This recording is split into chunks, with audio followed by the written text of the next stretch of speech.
Just like to say real quick, Merry Christmas, Happy New Year, from my family to yours. Hope you guys enjoy today and enjoy what's left of what is 2020 and then welcome in 2021. But let's get today's video started. Today, we're going to do episode 2 of our project car series. Still not sure on how many videos is going to be in this. I mean, this is a topic that could go on for generations. And I want you to remember that these are just my views of it, my opinion. Take it for what you want, because at the end, it's your money, it's your time, it's your car. But today, we're going to get into a little bit of how much is too much, how far is too far, and where to start. So let's get into too much and too far. Now, really, that kind of all depends on what kind of project you're working on. Are you building a street car? Are you building a race car? Now, we'll get in real quick to the race car part, whether it's a drag car, a drift car, a road race car. Really, the rules of the class that you're running in is going to dictate on how much is too much and how far is too far. And your imagination and how deep your pocketbook is going to be another determining factor. Now, on the street car end of it, and once again, I mean, it's what you want, so your imagination and your budget. But I see a lot of times people will go into building a street car and they go balls deep into it and all out, and then all of a sudden the car is no longer practical and it's no longer fun to drive. So that's like the main thing. Now, remember, this is just my 2 cents on this. I'm just sharing my opinion with you, whether you agree or whether you disagree. But I feel that a street car, and I'm all for, building one, throwing the turbo on it, putting nitrous on it, throwing a good set of gears in it, and making this car as badass as you can. But if you really can't enjoy to drive it because your car's lost all practicality and all drivability, to me, there's not much point in it. I mean, to me, the most fun car to drive, to me, is a Mustang that is 100% bone stock. It's the way the good folks at Ford Motor Company put it together. Those cars, I mean, they ride decent, they run decent, they look decent, they sound decent. They get decent fuel mileage. They're somewhat practical, but most of all, they're fun to drive. They're easy to drive. And the more you do to a car, the more mods you put on a car, the more parts you change on a car, you lose a little bit of drivability with it, especially when you get into like changing cams and doing suspension, changing gears. You lose a little bit of drivability on it. But ultimately it's your call what to do to it. Now we're going to get in. This is a question I see a lot, asked on Facebook pages, on forums, here on YouTube, is, I've got my car, I've got my project. What should be the first mod or the first thing to do? And everybody, not everybody, but a lot of people are going to tell you exhaust and gears, which, those are great mods to do to a car at first. But really, what I feel one of the first things you should do is get the car mechanically sound. Are the brakes good on it? Or your ball joints, tie rod ends, shocks all right, is all that stuff good? I mean, like, take your brakes, for example. You buy a car, it needs brake work. And one of the mods that you planned on doing to your car is, just say you wanted to put like a set of power stop drilled and slotted rotors and a good set of brake pads on it. And maybe you wanted to upgrade to like Cobra rotors or calipers and like your Cadillac ATS calipers.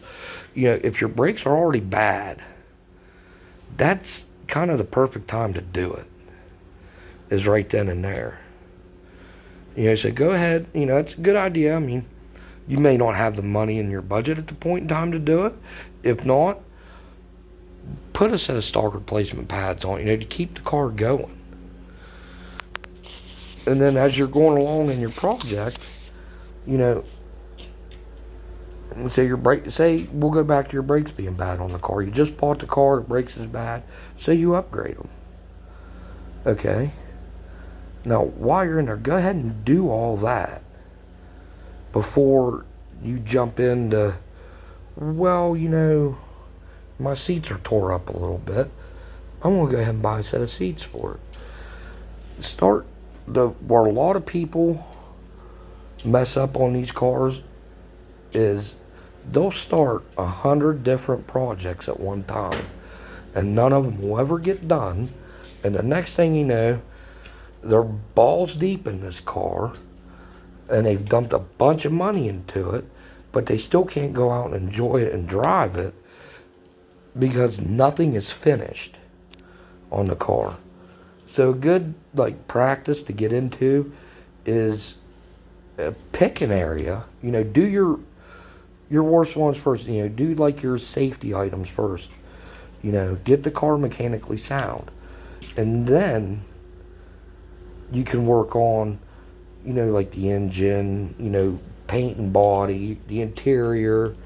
What good's a car with a $10,000 paint job on it and a 68mm turbo hanging off the front of it if you can't stop the damn thing? You can't drive it because, the transmission's out of it. Or, you bought it with bad brakes on it and, guess what? It still has them, so you can't stop. What's the point? But pick an area of the car and work on it. I'm not saying that you have to do that start to finish, because you never know. You're out and about one day and, you're working on the interior of your car. You're wanting to get that buttoned up, new carpet, recovering the seats or changing the interior color, whatever. And you come across you're looking on Facebook Marketplace, and you come across the killer deal on, let's just say you got an NPI car, and you come across a great deal on a set of PI heads. While you're on there looking for a set of seats for your car, you got the money and it's a killer deal. Go ahead and buy it. Don't skip out on it.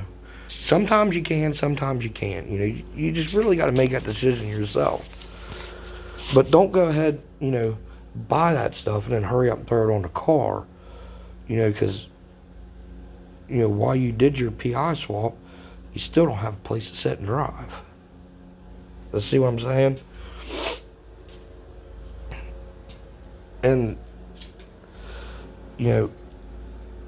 do when you're getting ready to do your mods, plan out, write down, get yourself a notebook and write down, you know, what your goals are with the car.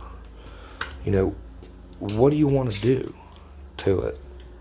You know, plan it out. Do your research. You know, on say like you're looking at cold air kits and underdrive pulleys and exhaust. You know, do your research on it. There's hundreds upon hundreds of manufacturers out there that make parts for these cars. Some are good quality, some are junk, and some are, you know, they're good, but they got a real cheap, affordable price. Don't shy away from them. Just because it's cheap, you know, you don't have to go out and buy top of the line. You know, for example, I'm not, and by no means am I bashing anybody or saying their part is better. I'm just giving an example. Say you're looking at buying a new throttle body for your car, an intake and an upper intake plumb. Say you're working on a 2-valve 4.6. You know, you can go and dump $400-$500 on a BBK, which is probably about the best on the market, or like an AccuFab or anything like that.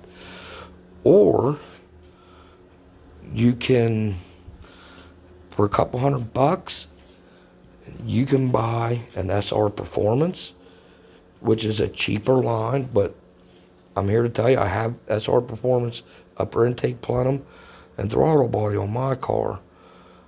Run them for a while, no issues.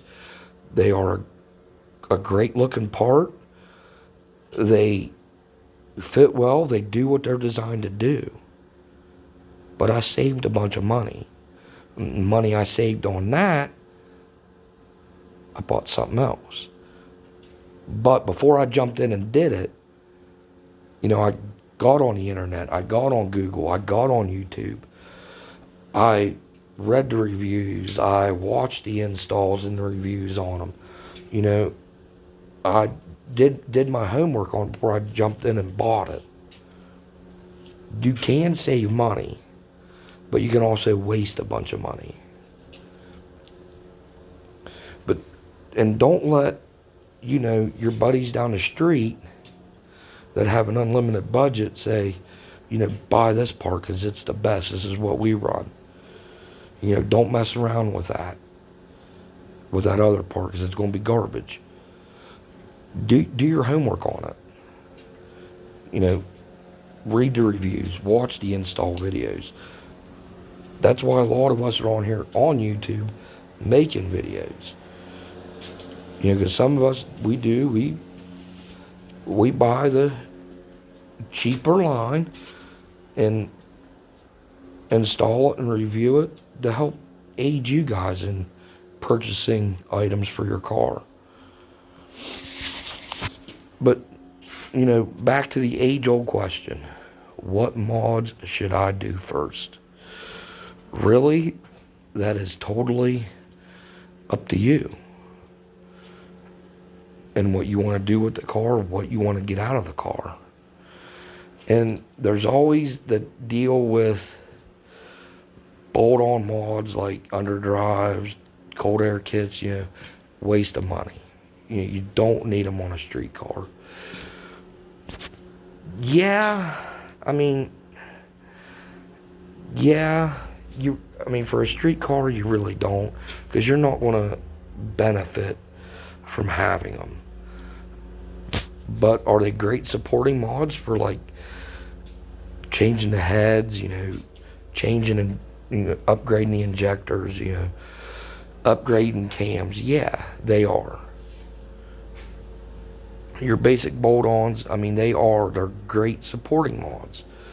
You know, you couple them up with like a full exhaust, headers, you know, set aftermarket heads, you're going to get the best bang for your buck.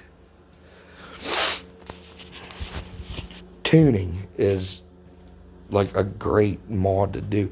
Even on a car that's completely bone stock, there is so much gained from tuning a car, because really essentially what you're doing is the power and the potential is already there. You just have to go in and get it.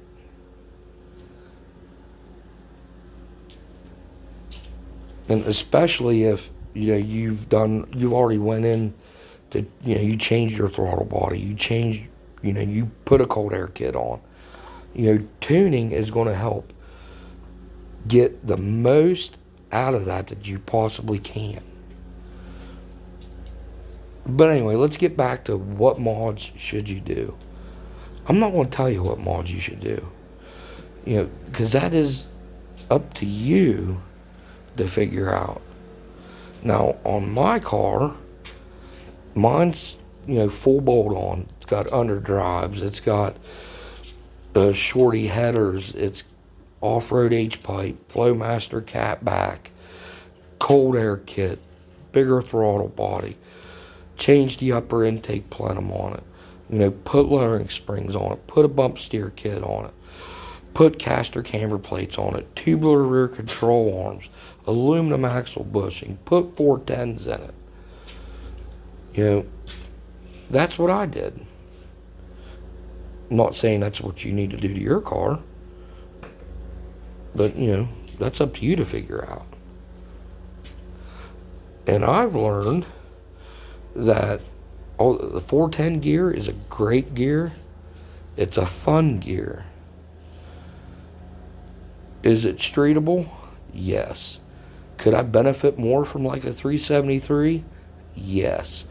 So I'm going to put 373s in it and try that.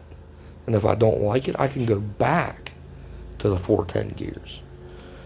See, it's all in what you want your car to be. Don't build a car into what your buddies have. Unless they're paying for the parts and putting them on your car, then by all means. It'd be kind of stupid not to. And don't do what I did. When I built my car, I eliminated my air conditioning. Well, what the hell do I need that for? I drive my car a lot. I pretty much use mine for a daily driver. And in the summertime here in southeastern Ohio, when it's 80 degrees, but it's so humid it feels like it's 180 outside, my fat ass tends to sweat a lot in that car. So I'm putting it back on. That's part of the the drivability and practicality of the car. That's the whole goal if you're doing a street car. Is keep it drivable, keep it manageable, and keep it fun. That's the most important, is keep it fun. There are too many cars out there that pop up on like Craigslist, Facebook Marketplace, Auto Trader, they pop up everywhere. Cars that had every piece and part imaginable thrown at it, and the car no longer became fun to drive. It happens all the time. And like this car, we're going back to our 97 GT over here. This car, this was a good example of it. This was a great little project car that was started by a guy. And then, not saying this trick flow track heat intake is not a good part, because it is. It's a great part. It's excellent quality. It does fit the car. But there's a lot you got to do to this car to make it work. And when the car was sold, it was just thrown back together enough to make it run. And did it run right? No. The damn thing wouldn't even idle. You literally had to drive it with 3 feet. So the car was not fun. It wasn't fun at all. It wasn't even fun to sit out in the driveway and listen to it idle, because it wouldn't do it. But with a little bit of work and a little bit of money, we managed to get the car to idle. Does it run 100%? No, we still have to go take it and get it tuned. But at least we got it now to where you can get in and drive it and enjoy it. So I'm going to wrap this video up for today, because we could just literally ramble on and on for days on this. But remember, it's your car, it's your money, it's your time. Do it your way. You're going to have 100 people out there tell you to do it different, to do it this way, but do it your way. Keep the car safe and keep it fun. Keep it to where you can enjoy it. Because you worked your ass off to get that car and to make it into what it is. Keep it to where you can enjoy it. But anyway, I'm going to end it here. We'll pick this up later for episode 3. We'll maybe do 2 more, maybe 3 more videos on this. But anyway, Merry Christmas, Happy New Year. Keep it real, fellas.